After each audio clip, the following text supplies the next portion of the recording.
Amigos, vamos para o reinício do Campeonato Brasileiro, num jogo no Beira-Rio, onde o Internacional precisa ganhar do Vitória, um jogo em Belo Horizonte, onde o Grêmio pode até empatar com o Cruzeiro, mas aí naquele objetivo de brigar para meio de tabela, arriscar lá no fim, se houver um entrosamento melhor, se houver uma produção maior do Grêmio, buscar uma vaga na Libertadores. Ou ganhar via Copa Sul-Americana, mas aí tem que ser campeão.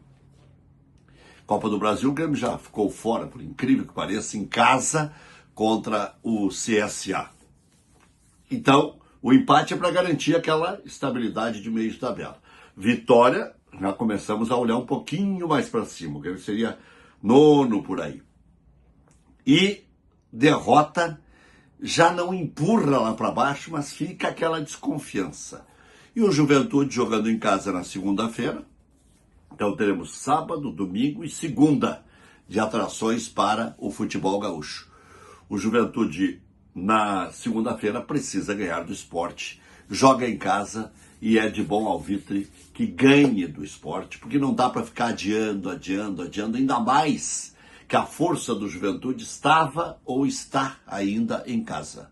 Era lá na Serra que o Juventude assustava os seus adversários. Não sei se não assusta mais. Andou mudando algumas peças, o próprio presidente tinha me dado uma entrevista dizendo que mandaria 8 embora, entraria 6, né? E tá aí o Juventude ainda precisando de goleiro, ainda precisando de mais gente no ataque, mais gente na meia cancha, enfim. Hoje eu dei uma dica de troca entre Internacional e Juventude. O goleiro Ivan pelo Kaique. Ivan está aí de Valde no Beira-Rio, né? É o terceiro goleiro do Internacional. E o Kaique vai terminar o seu contrato com o Juventude no final do ano e agora já logo ali pode assinar um pré-contrato com o próprio Internacional, né? Que queria contratá-lo.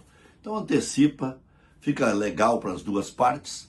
Agora, se pingar alguma coisa para o Juventude, melhor, porque o Juventude ia pegar um dinheirinho bem bom do Grêmio, o Grêmio se deu conta e anulou o negócio. Por falar em alugar negócio, tem que ter alguma cláusula que o jogador tem que jogar um mínimo de partidas, né? Tem que terminar com essa coisa.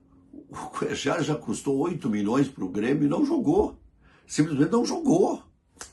Né? Se não cumprir o mínimo de partidas, o contrato automaticamente ou será encerrado, ou diminuirá de valor, ou diminuirá de tamanho. Desconta lá para o fim do contrato, até mesmo na parte pecuniária. Tem que mudar a lei.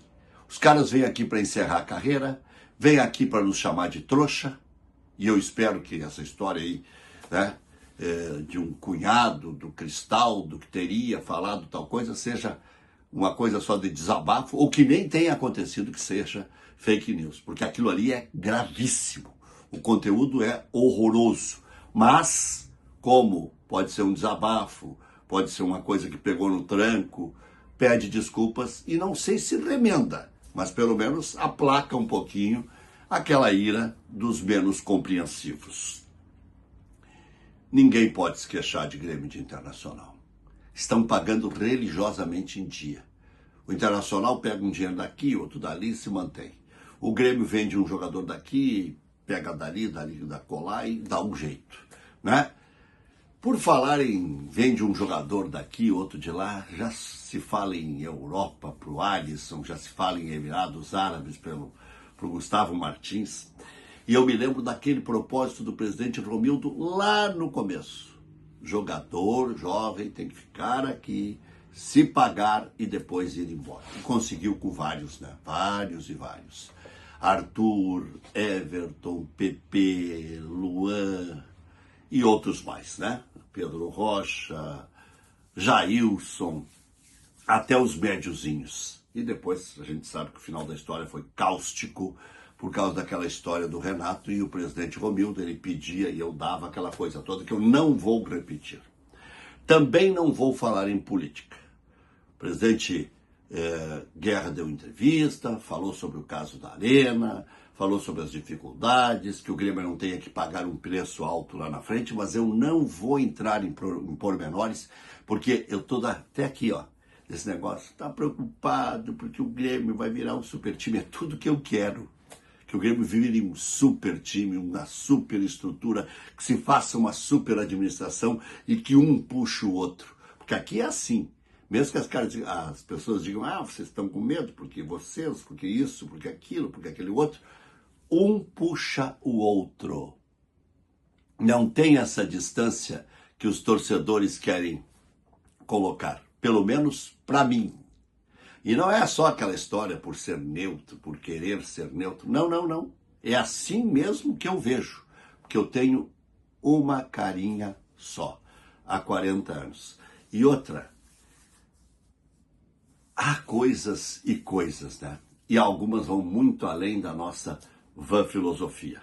E o futuro sempre escancara a real.